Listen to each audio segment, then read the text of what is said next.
नमस्कार, times of Swaraj में आप सबों का स्वागत है और मैं हूं संतोष सिंह।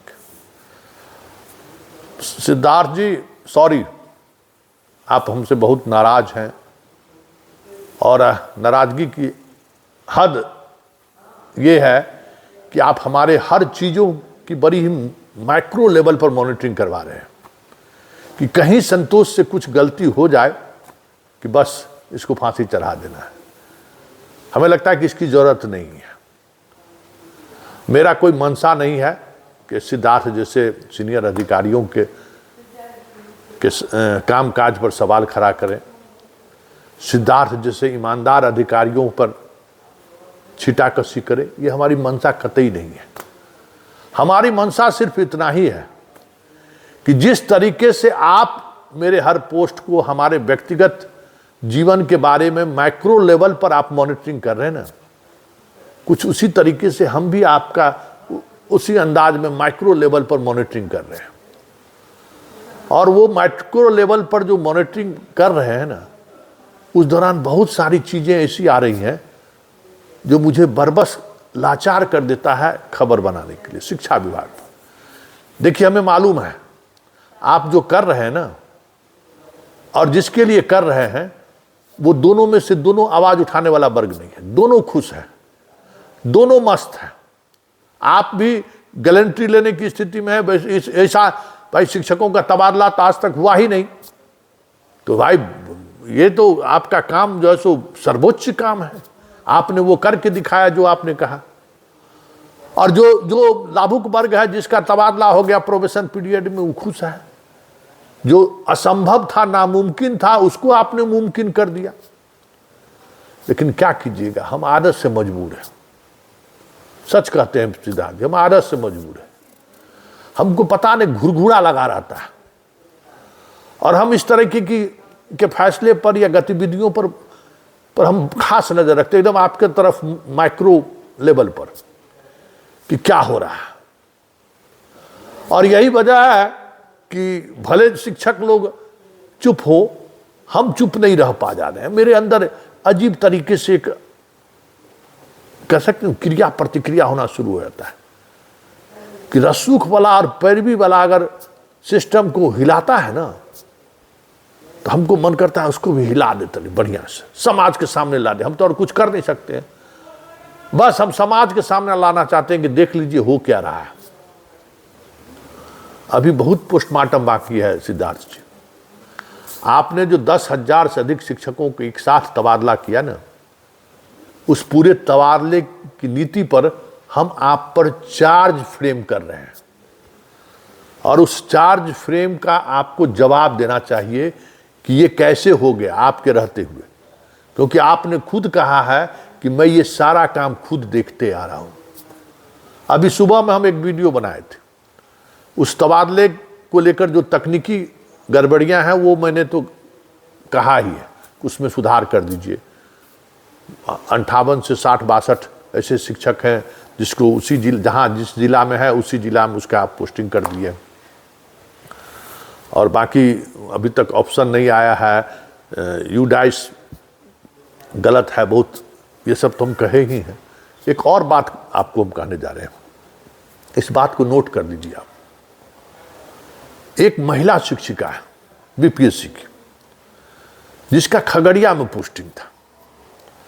आप उसको पटना किए, किस आधार पर किए हैं? क्योंकि आपने इस बार जो आपने तबादला किया है, पहले के तबादले में देखिए और इस बार के तबादला में देखिए, एक बड़ा फर्क है। आप कैटेगरी वाइज आपने तबादला किया। आपने देखिए पहला तबादला, दूसरा तबादला और तीसरा कैटेगरी वाइज किए कि जो असाध्य रोग, जिसको जिस तरीके के रोग के आधार पर, कैंसर, असाध्य रोग, कैटेगरी वाइज आप ट्रांसफर किए और उसकी सूची आपने निकाली, उसमें लिखा। लेकिन ये जो 10,000 से अधिक आपने तबादला किया है, इसमें आपने किसी कैटेगरी का जिक्र नहीं किया है। इसमें जो महिलाएं हैं वो विधवा हैं, या पति के जगह पर पोस्टिंग उसकी हुई है, या फिर कैंसर जैसे असाध्य रोग से ग्रसित हैं, क्या है, किस आधार पर तबादला हुआ है, ये सूची से कुछ भी पता नहीं चलता है। और यही वजह है कि इस तबादले में बहुत सारे ऐसे शिक्षक शिक्षिका का ट्रांसफर भी हुआ है जो अविवाहित है, समझ गए ना, अविवाहित है। अब उस स्कूल के हेडमास्टर साहब और शिक्षक इस बात को लेकर हैरान हैं कि भाई अविवाहित को कैसे ट्रांसफर हो गया, इसको न कैंसर है, न असाध रोग है, न इसके मामा पिता अगल बगल में रहते हैं, पटना ट्रांसफर हो गया कैसे। तो उससे एक कदम और जानकारी हम आपको दे रहे हैं।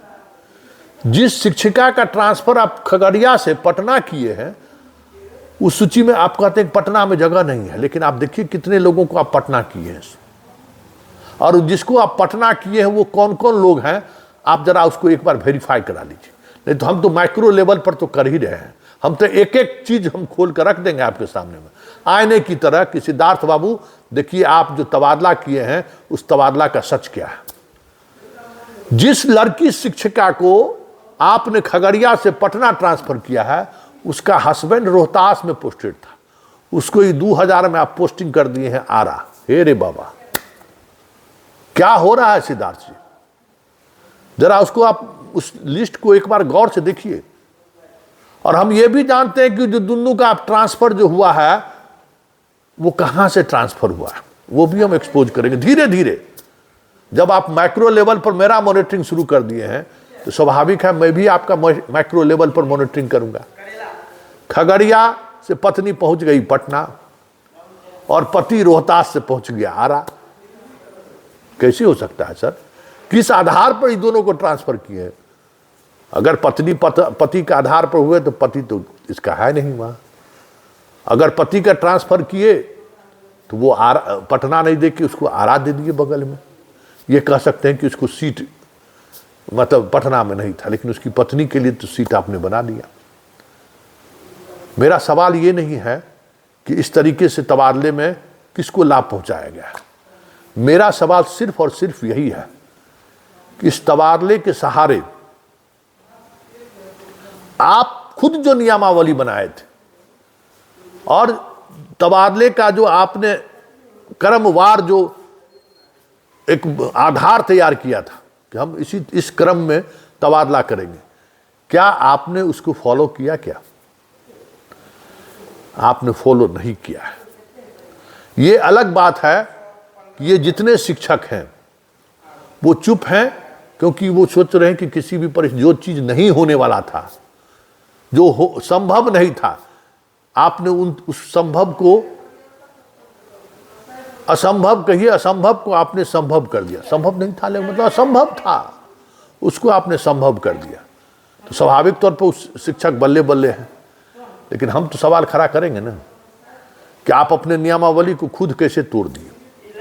ये ठीक है कि इस मुद्दे को लेकर कोई कोर्ट भी नहीं जाएगा क्योंकि लाभुक और लाभ देने वाले दोनों मिले हुए हैं। तो तीसरे का सवाल करने का क्या मतलब है?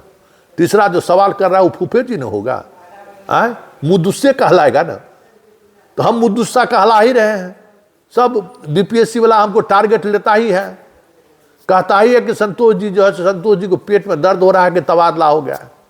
लेकिन हमको पता है कि फाइनली सभी को रोना है, बहुमत शिक्षकों को रोना है, क्योंकि जिस स्तर पर सिद्धार्थ बाबू खेल हो रहा है ना, उस खेल में वाकई में जो नीडी लोग हैं, जिनको जरूरत है, उसका तबादला नहीं होगा। ये बात सिद्धार्थ जी आप याद रखिएगा। और चलते चलते ये भी कह देते हैं कि मेरा जो माइक्रो लेवल पर आप जो मॉनिटरिंग करवा रहे हैं, हम कोई अपराधी नहीं है, हम कोई क्रिमिनल नहीं है, पत्रकार, खालिश पत्रकार हैं। और खालिश पत्रकार को मुकदमा में फंसा कर, हमारे पास तो पैसों नहीं है जो हम केस लड़ेंगे। हाँ, इतना जरूर कर सकते हैं कि केस में फौजदारी अगर होगा तो जमानत उमानत तो छोड़ दीजिए, वो सब तो अपने बात की बात है। आप ही से आएंगे कि भाई हमको मुकदमा लड़ने के लिए पैसा दीजिए, क्योंकि 4 महीना 6 महीना के बाद आप भी पब्लिके होइएगा, हम भी पब्लिके रहेंगे, दोनों आदमी पब्लिक रहेंगे तो मजा आएगा। क्योंकि आप भी पब्लिक, हम भी पब्लिक, दोनों। अभी तो आप विशेषाधिकार प्राप्त लोग हैं, हम लोग तो मान लीजिए कि इस दौर में पत्रकार का क्या विषय था, उसमें भी यूट्यूब पर पत्रकारिता करने वाला का कोई वजूद है? कोई वजूद नहीं है। इसलिए हम इंतजार करेंगे, लड़ेंगे भी तो आप ही से, मोहब्बत भी करेंगे तो आप ही से, सब कुछ आप ही से, क्योंकि आपसे हमें उम्मीद है कि जो कुछ भी हुआ है, गड़बड़ी जहां भी हुई है, आप उसमें सुधार कीजिएगा। देखिए के पाठक हो या अतुल प्रसाद हो, वो दोनों सब हमेशा उलझते रहते थे, लेकिन 2-4-5 दिन के बाद वो स्थिति में वो सुधार लाते थे, और आप भी ला रहे हैं, ऐसा नहीं है, आप भी लाते हैं। तो जब आप भी शिक्षा विभाग को सुधारने पर लगे हुए हैं, और मेरा भी मकसद वही है, तो हम दोनों हाथ मिला लेते हैं ना, हाथ मिला के हिला दिया जाएगा बिहार को। आपके पास जितना इंफॉर्मेशन है उससे कम इंफॉर्मेशन मेरे पास नहीं रहता है। देखिए नहीं, जितना खेल हो रहा है, मास्टरवा सब जो खेल खेल रहा है ना, हरदी चुना बादशाह बुला देंगे, जो आपसे नहीं हो रहा है, समझ गए ना। कल हम चलाएंगे स्टोरी, जिस स्कूल बीहट स्कूल में गए थे ना, उस बीहट स्कूल में मेरे जाने के बाद क्या हुआ था और 24 घंटे के अंदर कैसे फैसला बदला गया, वो कहानी आपको सुनाएंगे। बहुत अच्छी जगह आप गए, ऐसे बहुत सारे स्कूल बिहार में हैं, जहां आप जाइएगा ना तो आपको शांति महसूस होगा, और अपने आप को लगेगा कि बिहार में बहुत पॉजिटिव बातें भी हैं और पॉजिटिव तरीके से काम भी हो रहा है। एक एक स्कूल हम आपको बताएंगे, लेकिन चलते चलते सिर्फ इतना ही कहेंगे कि जिस तरीके से मेरे ऊपर मैक्रो लेवल पर आप मॉनिटरिंग करवा रहे हैं ना, उस 10,000 से जो अधिक शिक्षकों का तबादला हुआ है, उसकी जरा एक बार मैक्रो लेवल पर मॉनिटरिंग करवा दीजिए। सच कहते हैं, बहुत कुछ ऐसा सामने आएगा जो आप देखकर खुद हैरान रह जाएंगे।